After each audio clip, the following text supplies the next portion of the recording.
Good afternoon, and welcome back from break. I'm Dr. Matthew Powell, and I really want to thank Dr. Katie Moore for having me on to provide an update in frontline advances in adjuvant and targeted treatment for endometrial cancer. I'm a professor-in-chief of gynecologic oncology at Washington University School of Medicine in St. Louis, Missouri.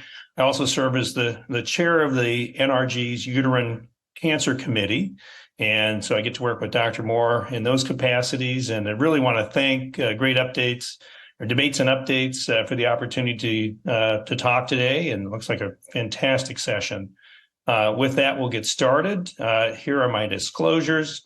We will have some off-label things as we go through this, and most of that is now will hopefully be approved shortly. Our learning objectives today, and upon completion of this activity, we'll be able to summarize the current guidelines for molecular identification, treatment, and management of advanced and metastatic endometrial cancer, and evaluate some of the clinical trial data for safety and efficacy of some of the emerging agents and their implications on your clinical practice. Also, we'll outline strategies to manage endometrial cancer treatment outcomes and address cultural, racial, and social demographic disparities in endometrial cancer risk and care, at least provide a background for that. So with that, we'll get started. And as many of you know, the incidence and mortality of endometrial cancer is increasing fairly dramatically. Endometrial cancer arises from the lining of the uterus, so the inside of the uterus, which has some advantages in that patients often present with bleeding. We've seen a dramatic increase in cases here going in 1987 from 35,000 cases to nearly doubling. And the number of deaths, unfortunately, has gone up dramatically. As these cases not only have been more frequent, they've also gotten more deadly with more aggressive subtypes. Now, some of that has to do with increasing risk factors among our population, and that's really driven by obesity, but also has to do with the aging population. And the aging population is certainly one of the things that is most associated with the most associated with the aggressive types, or what we call the non-endometrioid types. And you see further, a little bit more diving deep into this, that cumulative lifetime risk for the general population is about 3%. The average age for these patients, 63. And thankfully, most of the disease is usually confined to the uterus at diagnosis. So we spend a lot of time as GYN oncologists trying to sort out who's at risk for disease and should they receive adjuvant therapy. Overall, the 5-year survival rate is quite good, about 81%. We certainly could do better. But the really bad news is the incidence is increasing, and it's increasing especially for our minority groups and our Black and African American patient population. And it's also improving or increasing greatly with the histologic subtypes that are the most deadly. And that's what's shown on the upper right here. That deadly subtype has really gone up since 1990 to now 2020. You see that increase shown on the top there in our Black and African American patients. Shown on the right lower panel is the mortality rate for ovarian cancer and uterine corpus cancer. Ovarian cancer is shown in black, and uterine cancer is shown in red. And you see in the next few years, the mortality rate from endometrial cancer is going to surpass that of ovarian cancer. Uterine cancer is getting worse, ovarian cancer is getting better. And as I mentioned, obviously uterine cancer is on the rise, especially among our Black women. This was newsworthy and should be definitely. This cancer become the third most common type of cancer among women, and that mortality rate is really highest among our underrepresented groups of Black and African American patients.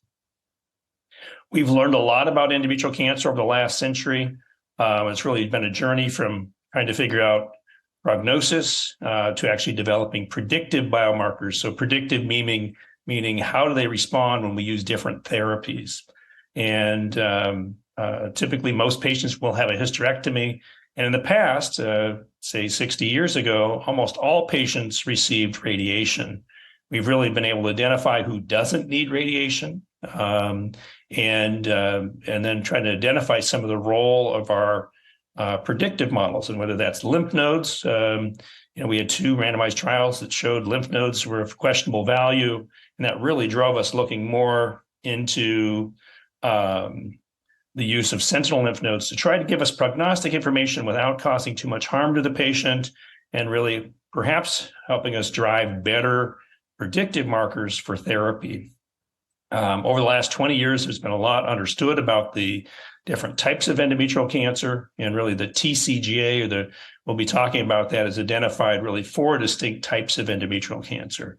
Just in the last few years, we've started to identify actually predictive biomarkers, and that may be P53, it may be the mismatch repair status, the amount of lymphovascular space invasion, and we'll be getting into that in more detail. We're also learning maybe who doesn't need treatment, where we can de-escalate patients that have a polymerase epsilon mutation, and learn that certain populations of patients may not need as aggressive of therapy.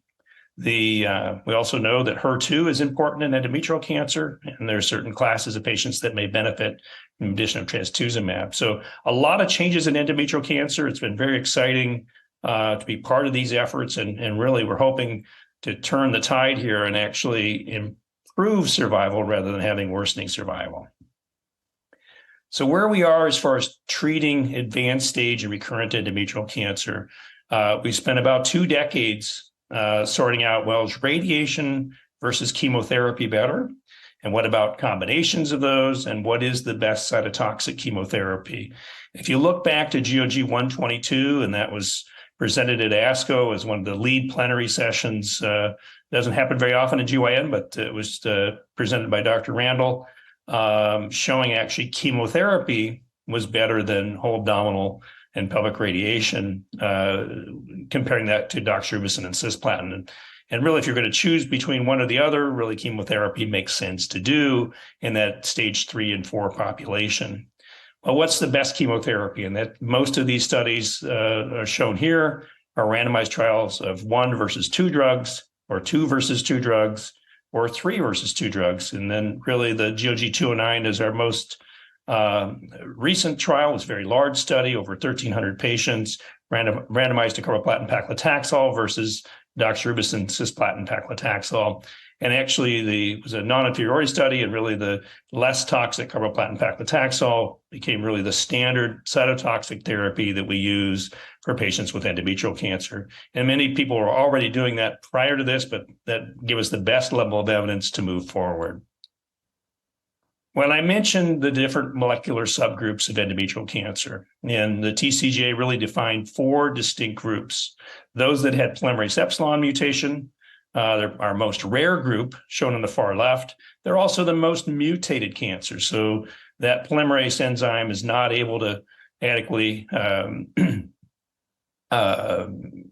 repair itself in the DNA with a really low fidelity as the cell replicates. So there is a large accumulation of mutations.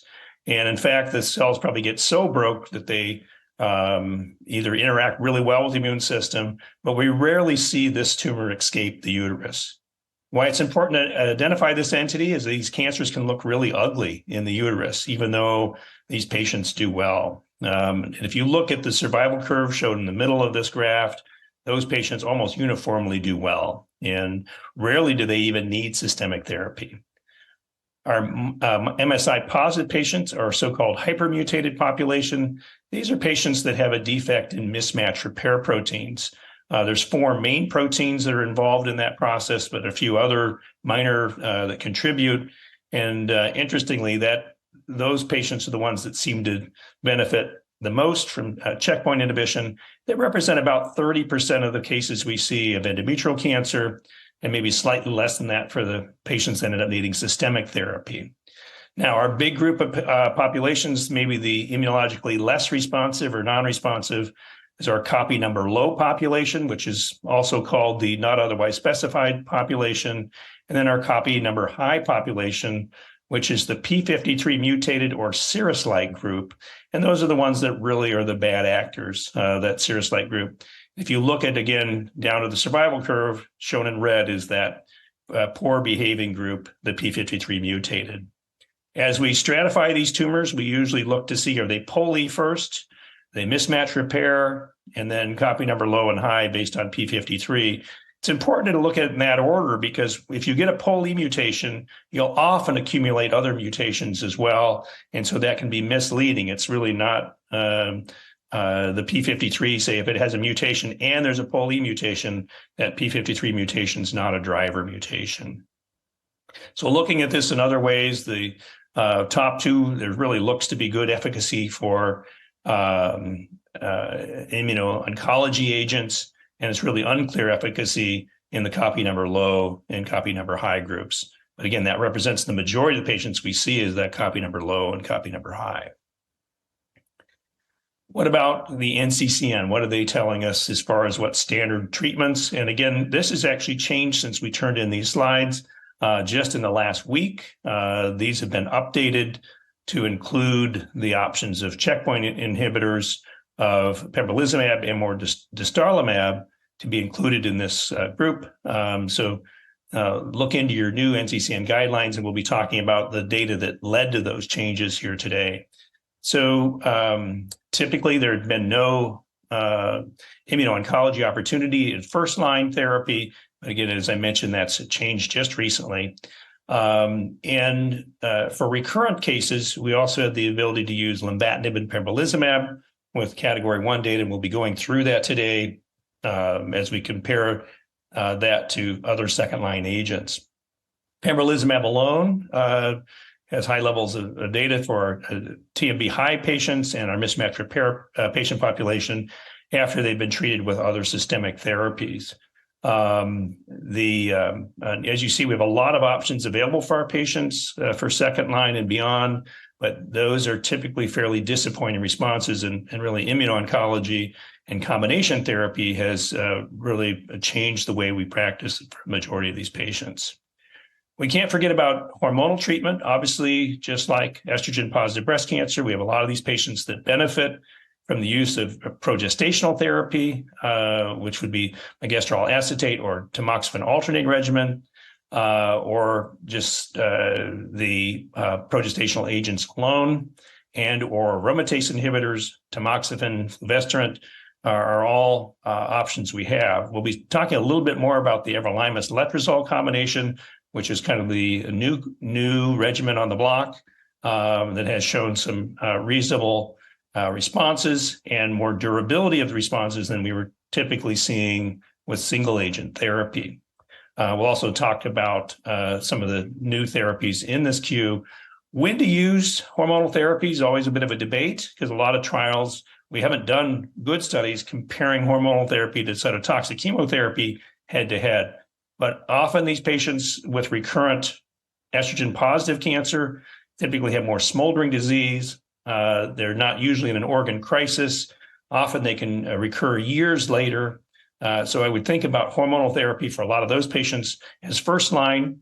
But I would say that a lot of patients end up giving hormonal therapy third and fourth line therapy after they've exhausted other things. And so it is definitely something within our armamentarium, and when to use it and how to sequence it is tricky and often based on some of the molecular characteristics of the cancer.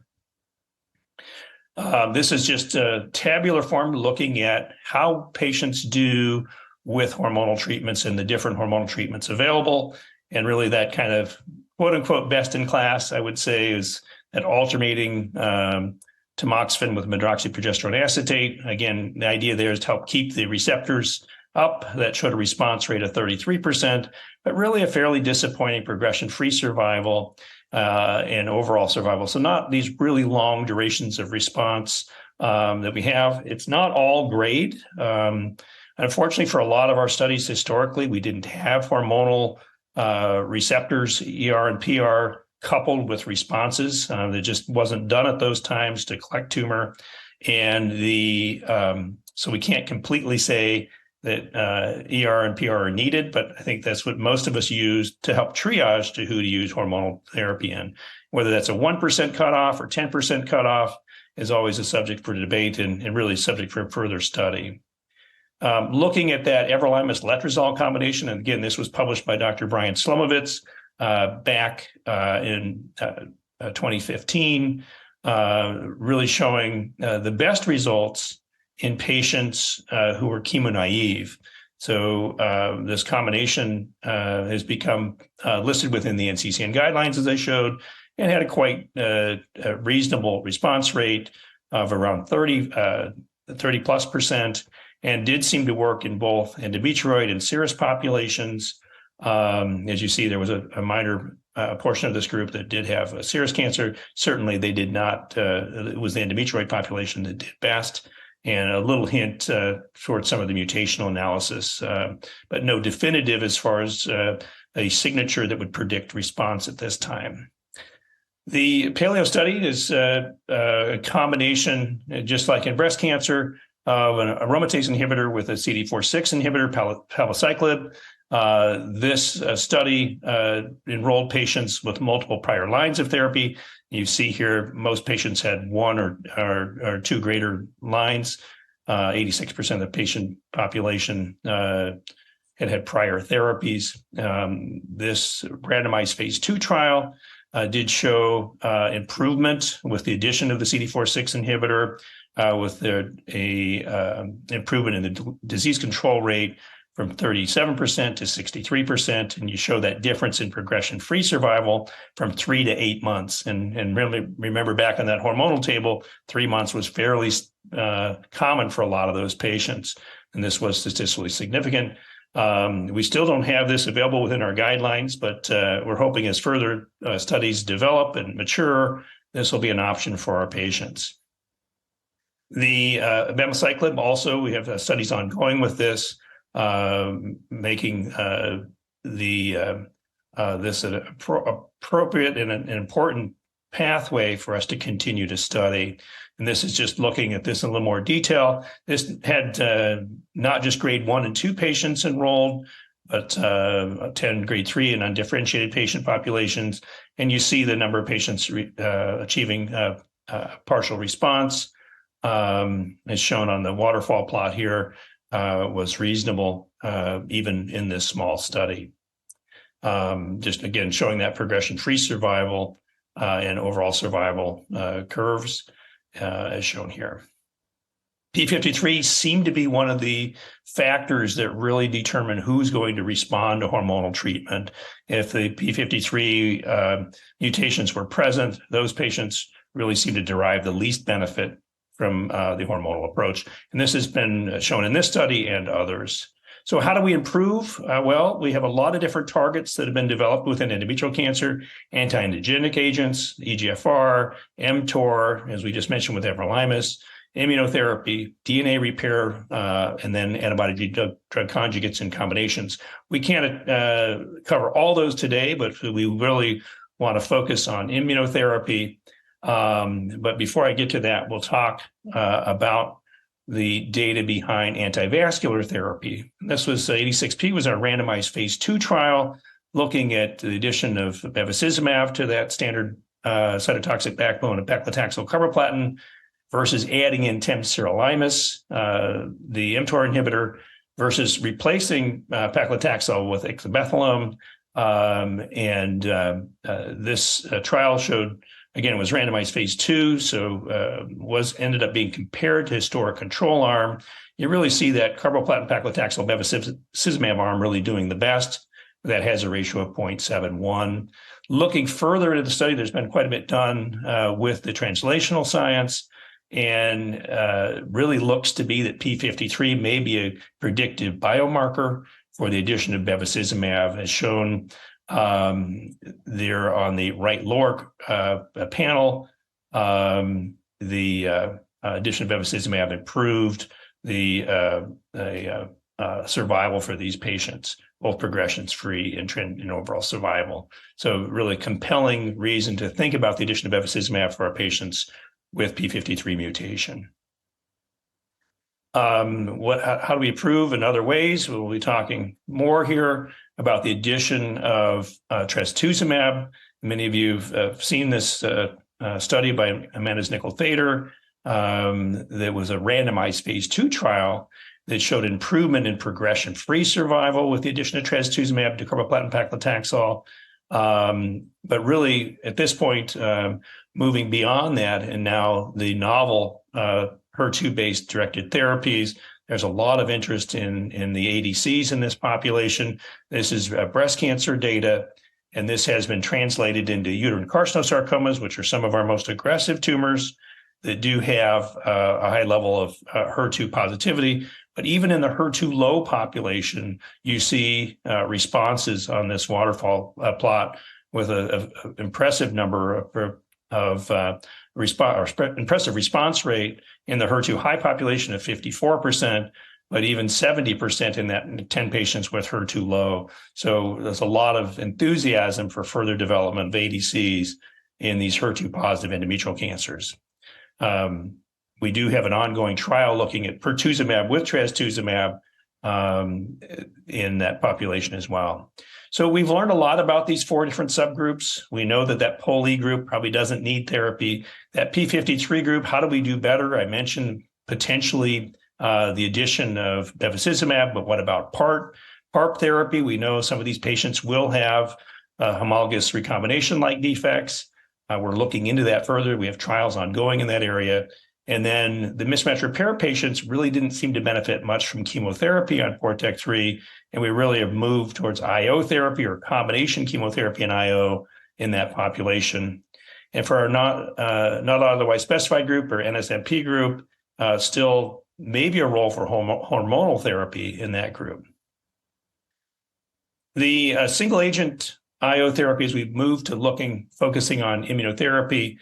When checkpoint inhibitors came out initially, obviously it was a little disappointing. The PD-L1 positive study, only a 13% response rate for KEYNOTE-28. And across this group, and this is biomarker, negative patients mostly that had proficient mismatch repair or MSI negative, really that 13% response rate for the PD-L1 for the PD-1 inhibitors of pembrolizumab and dostarlimab, and then the PD-L1 drugs of durvalumab and avelumab showed that lesser response rate of 6% and 3% respectively. So really not a lot of enthusiasm in this population for single agent checkpoint inhibitors. What about in that biomarker selected population, that MSI positive group? Really that's where we saw these big response rates and really long, durable responses that brought our enthusiasm up for further study of immuno-oncology in endometrial cancer patients. And you look across here, very nice response rates in this population, maybe slightly less than the avelumab, the PD-L1 inhibitor. So this quickly came into the front line with NRG-GY018. That was, again, run through the NRG. This was carboplatin paclitaxel plus minus pembrolizumab. This study has now been presented at the SGO and published in the New England Journal of Medicine last month, and the same with the RUBY trial, which is GOG 3031, using dostarlimab in the same vein.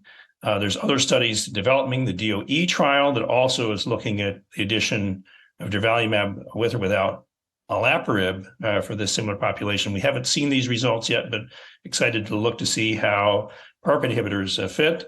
There is a RUBY Part 2 that also puts in niraparib to this patient population. Again, those studies have accrued all their patients, but waiting on those studies to mature. LEAP-001 is a trial looking at that pembrolizumab-lenvatinib combination and really to see if that's better than chemotherapy in the front line. So this we should have out maybe in the next year. Again, some other trials that look at maybe just checkpoint inhibition alone and not giving chemotherapy with the Keynote C93 study. So a lot of excitement within endometrial cancer, but I really will cut to what's been actually published at this point. And this is the MITO-N3 study. It was a randomized phase 2 trial looking at carboplatin paclitaxel plus minus avelumab in patients with advanced or recurrent endometrial cancer. You'll see here the progression-free survival slightly favored the experimental group, but really no big difference in overall survival. But when you break this down into the subgroups, was really quite interesting. That the progression-free survival in the proficient group actually did worse when they received the avelumab. And all the benefit was seen with the defective mismatch repair population, as shown in the upper right. We looked at overall survival, and again, was really somewhat discouraging to see the patients actually looking to do worse with the addition of avelumab in the proficient mismatch repair group. And then that benefit was again seen in that biomarker, quote unquote, positive group of effective mismatch repair. Whoops, jumped ahead a little bit. So focusing really on the big newsworthy studies of the day, and that's GOG 3031 with Ruby. This was a phase 3 trial, as I mentioned. Here's the specifics of the study. We'll probably talk a little bit about some of the finer points of this. These patients had up to 3 years of dostarlimab following their chemotherapy. Did involve carcinosarcoma patients, which is unique to the trials we'll be talking about, and just showing some of the tumor characteristics and patient characteristics shown here. About 15 to 20% of the patients had prior systemic therapy, and vast majority of these patients had measurable disease at the time of enrollment, about 90%. The high level results. So in the progression-free survival in the defective mismatch repair population had a hazard ratio of 0.28, just dramatic differences in those curves there of progression-free survival. And if you look at the overall population, that narrowed with a hazard ratio of 0.64, but definitely intriguing looking across this, and we'll cut into this a little more detail.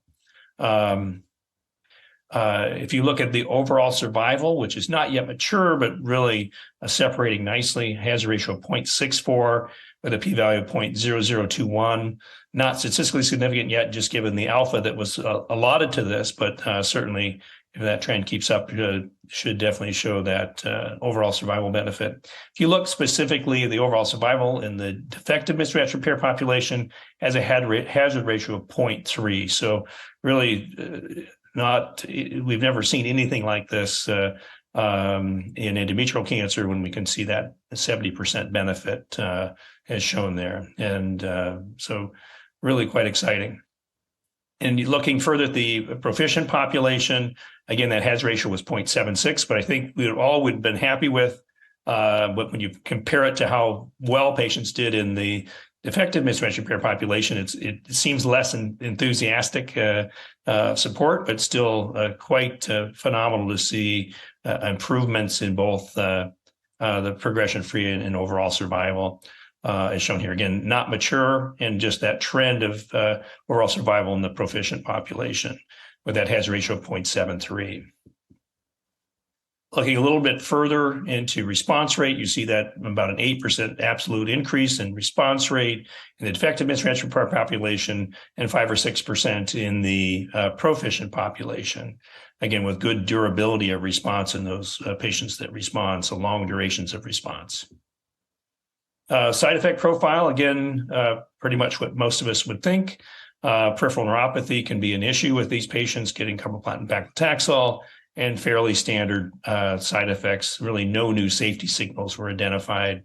Looking a little more specifically, the vast majority of patients have some treatment emergent adverse event, but really no major issues other than some of the expected immunobiologic side effects. Switching to the other trial, which again, both these trials were presented on the same day and published on the same day, GY018. Again, slight differences in the accrual population. This was really two separate trials. One cohort was the proficient mismatch repair group, and the other was the defective mismatch repair. So really analyzed separately, similar eligibility otherwise. And you see across here the different populations. So 225 patients in the deficient population and 588 in the proficient mismatch repair population. And you see most of those serous patients end up in the proficient population. The no prior chemotherapy was much more common for those patients with defective mismatch repair versus those with the proficient mismatch repair. Looking across here, so again, staggering nice results with a hazard ratio of 0.3 across the trial. Those patients, as shown on the left, and that had defective mismatch repair tumors versus that hazard ratio of 0.57 in the defective mismatch repair population. This study's not quite as mature as the other study, so but nonetheless, we're quite impressed with these hazard ratios. The overall survival is not yet available in this population or in this study and not mature, but hopefully we'll see it out shortly. Looking at the different subgroup populations within GY018, if you look at the DMMR population on the left, really no outlier groups. All groups seem to benefit equally. And then in the proficient mismatch repair population, again, really no outliers as far as when you look at the median progression-free survival. All groups seem to benefit, whether they had radiation or prior chemotherapy or histologic subtype. And many people have brought up that serous group, and you see that 95% confidence interval for the serous group still is maintained well on the left side of the suggesting that pembrolizumab would be improved, associated with improved progression-free survival for this group. Again, side effects maybe slightly captured differently here, but nothing really unexpected for this population. Thyroid disease tends to be common for these patients. There are, but again, pretty much as suspected. Let me jump to this one. Looking at the other adverse events, certainly more common with the use of the checkpoint inhibition, but again, I would say as expected. Slight differences in the trials. There was non-measurable clear cell carcinosarcoma and serous mixed patients in the RUBY trial that weren't included in GY018. And again, obviously the carcinosarcomas in GY in the RUBY trial was a little bit unique. The addition of PS2 patients to GY018, and then if you had prior chemotherapy, you'd need to be a year from that before your disease recurred to be on GY018 versus 6 months on the RUBY trial. And prior pelvic radiation was a stratification factor within the RUBY trial. I'll probably skip over this in the interest of time. And then frequency of imaging was slightly different on the two studies. Just summarizing the endpoints and the statistical methods is shown here, and I just included that for people that want to review that on their own. And really switching now to combination antivascular agent with pembrolizumab, and I mentioned to this earlier, this is something that's available to us within the NCCN guidelines. And this is the trial, the Keynote 775 trial that really supported this use. And this is a randomized trial looking at that combination versus kind of a physician's choice therapy of either single agent doxorubicin or weekly paclitaxel administered as shown there. And primary endpoint was progression-free, but also overall survival has been evaluated, and we'll be going through some of that data. This is one of the updated presentations from ESMO last year by Dr. Vicky Macker. And again, the eligibility, these patients were second or third line and received the combination of lenvatinib and pembrolizumab versus doxorubicin or paclitaxel. And these patients were treated until progression or unacceptable toxicity. Is showing high level in the proficient mismatch repair group that near doubling of the median PFS, and then in the all-comer population, maybe slightly more than that. As you add in the defective mismatch repair population. So about 85% of this study was the proficient mismatch repair population, as shown in that upper right panel. When we look at the longer term follow-up, so this is follow-up over 16 months, you see the proficient mismatch repair population, median overall survival going from 12 to 18 months with the use of latinim pembrolizumab, and then the all-comer population from 11 to nearly 19 months. So really the longer-term survival or long-term follow-up is continued to show definite improvement with that hazard ratio of 0.64 in overall survival with the addition of pembrolizumab and lenvatinib versus chemotherapy. Toxicity is certainly something that we're all aware of and manage. Have both the TKI toxicities and the immunobiology toxicities or immunotherapy toxicities with checkpoint inhibition, making it tricky. And I just want to call out diarrhea as one that can be caused by both agents, and it can be tricky to know whether we need to be worried about a colitis or whether this is a TKI-related diarrhea. So typically, if it happens early, we're a little more thinking it's related to lenvatinib. Having later, perhaps more related to the checkpoint inhibitor, pembrolizumab. The patients with, so we often stop the TKI first and then the checkpoint inhibitor later and give steroids as needed if they don't resolve quickly with stopping the TKI.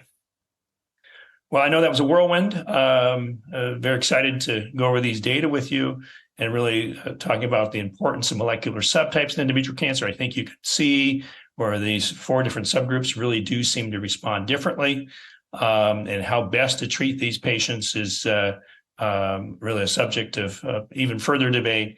These key trials in immunotherapy have really been exciting to be a part of and really changing the standard of how we treat advanced and recurrent endometrial cancer.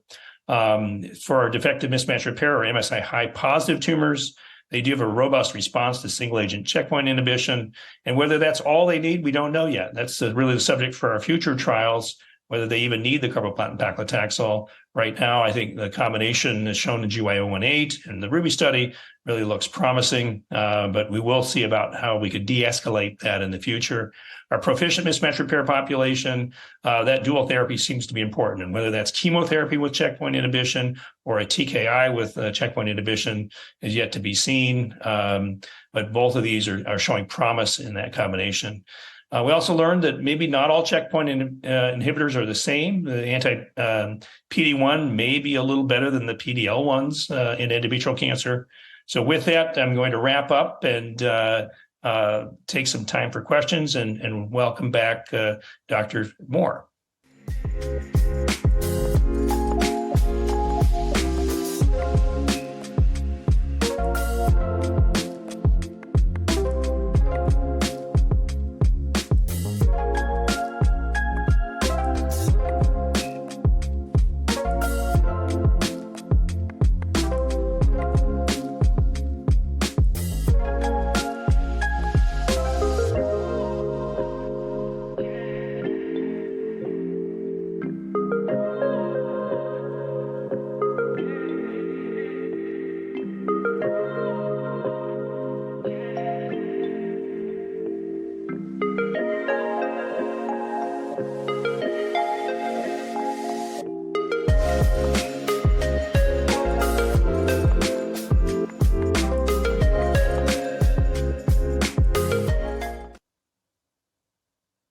Well, thank you, Dr. Powell, for such a great presentation. It is definitely, we have some good things in ovary. I can't ignore, we had a big day today, but this has been the year of endometrial and continues to be the year of advancements in endometrial. So there's so much to talk about with actual results that's really practice changing. And Dr. Powell, for those of you that don't know, has been a big part of that, led the Ruby study in the US and was senior author on GY018. So you've really transformed the state of care for women. So we're excited to have you and your expertise here to talk about endometrial cancer. We have some time for questions. We actually have quite a few questions from our listeners. Before we jump in, though, to the audience, please take a moment and participate in the post-session survey listed on the screen. If you're having difficulty accessing the survey, please contact our help desk chat feature on the website so we can assist you. The survey is completely anonymous, and we greatly appreciate your participation. And then as a reminder, keep sending in questions. We're going to get to as many of them as I can, and you can like or upvote other questions that you want to see answered. So with that, let me just get over to my question field. Okay, so Matt, there's quite a few questions here really about, I'm going to try and consolidate them. Someone said great presentation. Yes, it was. Thank you for that. Really about the difference between outcomes or kind of the prognostic significance of race and or ethnicity in how patients with advanced recurrent endometrial cancer do following some of these therapies. Can you just briefly comment on what we know now and what we're learning about Asian women, Black women, indigenous populations with endometrial cancer? Yeah, great. And this is obviously an area of intense interest to all of us. And really, what's causing this increase in cancers, we don't entirely know. We did get one of the Moonshot grants last year to apply to GOG 210, which was our prospective endometrial cancer collection study that involved really detailed questionnaires. And actually, those patients are getting whole genome sequencing and RNA sequencing, and we'll hopefully be able to understand some of the genomic characteristics of that.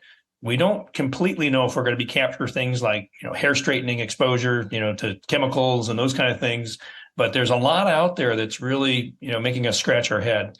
We do know that our Black and African American patients do get more of the bad actors, the bad subtype, that P53 mutated, the carcinosarcoma, the serous tumors, in much higher frequency than they do the lower grade tumors. And again, we don't completely understand that. But even when fairly matched and even on a clinical trial, so GOG 286B was a randomized trial looking at the carboplatin paclitaxel plus minus a mild mTOR inhibitor with metformin. The patients that look the same, yet being Black or African American identified, did much worse, even on a randomized trial. So we know there's something that we just don't understand, and really a subject for much more intensive research. And thankfully, we've moved forward with a lot of that research to hopefully shed light on this.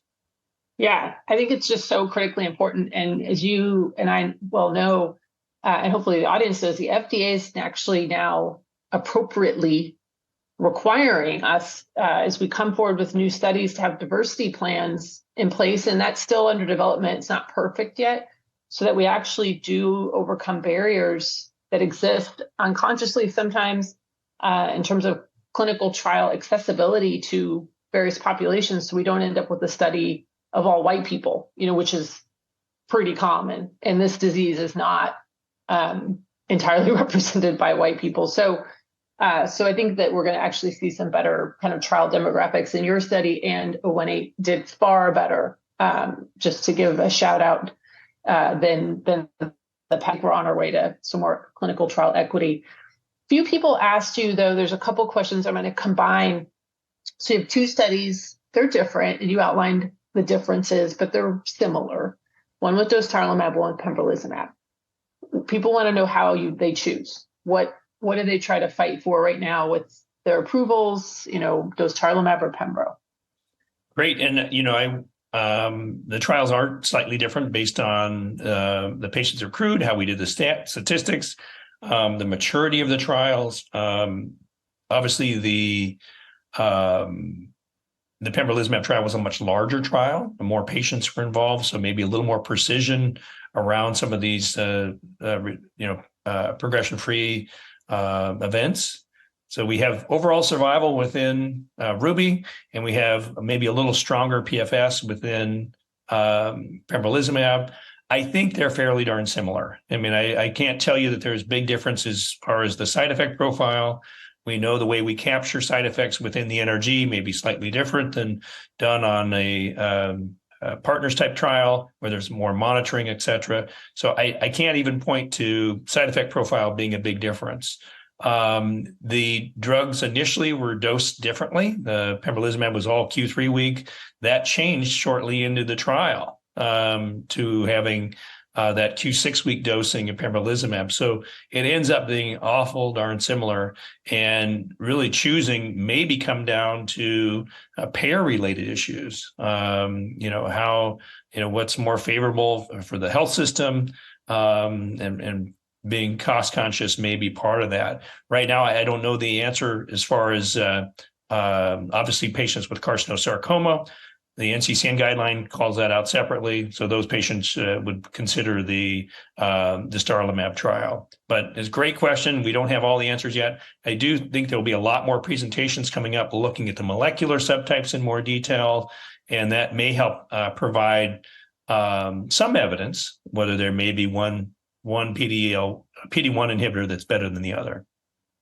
Yeah, and we're going a little over time, but these questions keep coming in. This is really important.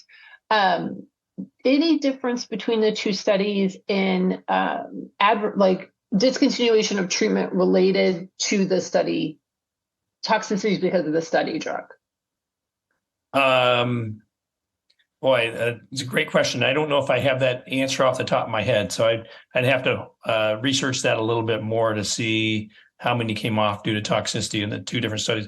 It was obviously clouded a little bit by COVID. So I don't know if we completely always captured the reasons people came off study, because this happened during the pandemic. And as we know that GY018 actually got closed down for a while due to that fear of bringing patients into the hospital to get a placebo. And obviously, that doesn't happen much in cancer care, coming in for placebo only. So I don't know if we completely know the answer to that question yet. And then last question, just to touch on, I think this touches a little bit on Lynch and radiation-related endometrial cancers. An attendee asked how often we see endometrial cancer amongst women who've been treated for colorectal cancer.